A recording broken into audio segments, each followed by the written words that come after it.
नमस्कार। चुनावी माहौल गर्म है। घर पे, सड़कों पे, चौराहों पर, चाय की दुकानों पर हर जगह चुनावी चर्चा है। और क्यों ना हो, क्योंकि जनता के भविष्य का मामला है। जी हाँ, जनता के भविष्य का मामला है। ये चुनाव में खड़े हुए प्रत्याशी के भविष्य का नहीं, क्योंकि यदि जनता ने सही प्रत्याशी का चुनाव कर लिया तो उनका भविष्य सुरक्षित रहेगा। वो प्रत्याशी जनता के बीच रहेगा, जनता के लिए काम करेगा। और यदि गलत प्रत्याशी का चुनाव कर लिया तो ना ही वो जनता के बीच दिखाई देगा, ना ही जनता का काम करेगा। हाँ, एक बात ज़रूर होगी, अपने लिए काम करेगा। नमस्कार, स्वागत है आपका स्वाभिमान टीवी के तर्क संगत के चुनावी चर्चा के एपिसोड में। वैसे अगर नोटा इफेक्टिव होता तो टिकट देने से पहले पार्टियां भी सतर्क रहती। यदि किसी कॉन्स्टिट्यूएंसी में जनता को प्रत्याशी समझ नहीं आते हैं तो उसके पास ऑप्शन नोटा का होता है। और यदि नोटा में पढ़ने वालों की संख्या सबसे ज़्यादा होती है तो ऐसे में उस व्यक्ति को चुन लिया जाता है जिसके वोट सबसे ज़्यादा पड़े होते हैं। यानी एक तरीके से नोटा इनएफेक्टिव हो जाता है। तो ऐसे में जनता जाए तो कहाँ जाए। अब आप सोचिए, यदि प्रत्याशी सही है और उस प्रत्याशी को पार्टी ने टिकट नहीं दिया और अपने किसी ऐसे चहेते को टिकट दे दिया जो प्रत्याशी जनता की नज़र में सही नहीं है, तो ऐसे में बड़ी दुविधा होती है। और याद आती है पंडित दीनदयाल द्वारा लिखी गई कुछ बातें।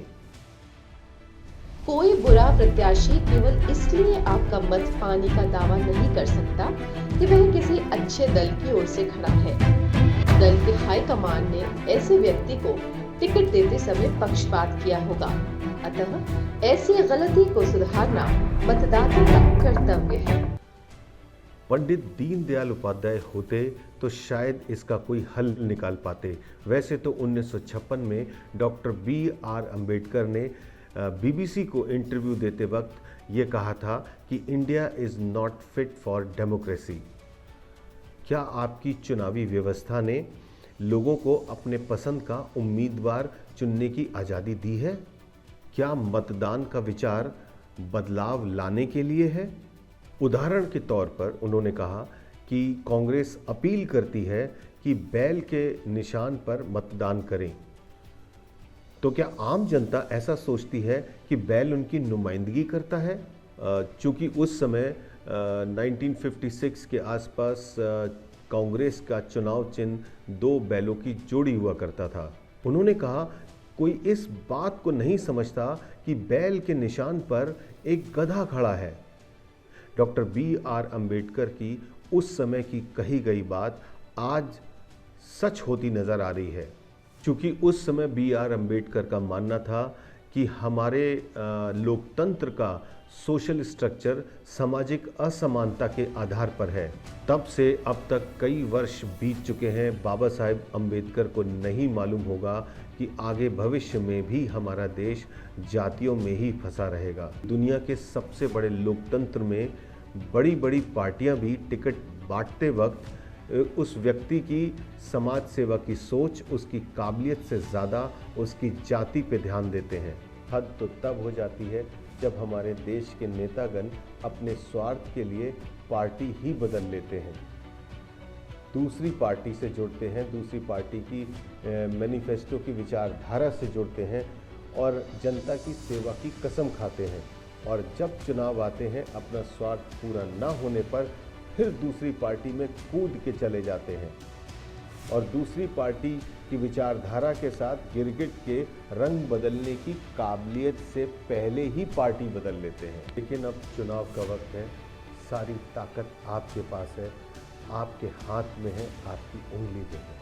अपनी ताकत को पहचानिए। देखिए ना, आज आपके पास माँ महिम खुद चल के आ रहे हैं, घर घर तक, दरवाजे तक जा रहे हैं, हाथ जोड़कर विनती कर रहे हैं, आपसे वोट की भीख मांग रहे हैं।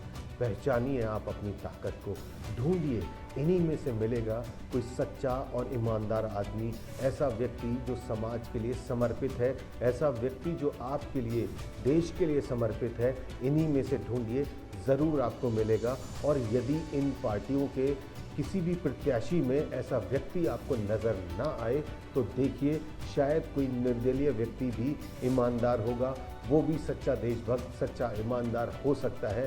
पहचानिए उसको और उसको अपनी ताकत से आगे बढ़ाइए। बहुत ज़रूरी है आपका वोट डालना। याद रखिए, यदि आप वोट नहीं डालेंगे तो बहुत बड़ा पाप होगा। आप जानते हैं कि बहुत सारा परसेंटेज ऐसा है जो वोट डालने ही नहीं आता है, बहुत बड़ा परसेंटेज है जो वोट डालने नहीं जाता है। आपका वोट डालना बहुत ज़रूरी है। आपके वोट की ताकत से कोई सही व्यक्ति जीत सकता है और यदि आप वोट डालने नहीं जाएंगे तो कोई खराब व्यक्ति इस समाज में आगे बढ़ सकता है। याद रहे, आपकी ताकत आपके वोट में है। वोट डालने ज़रूर जाइएगा। जय हिंद।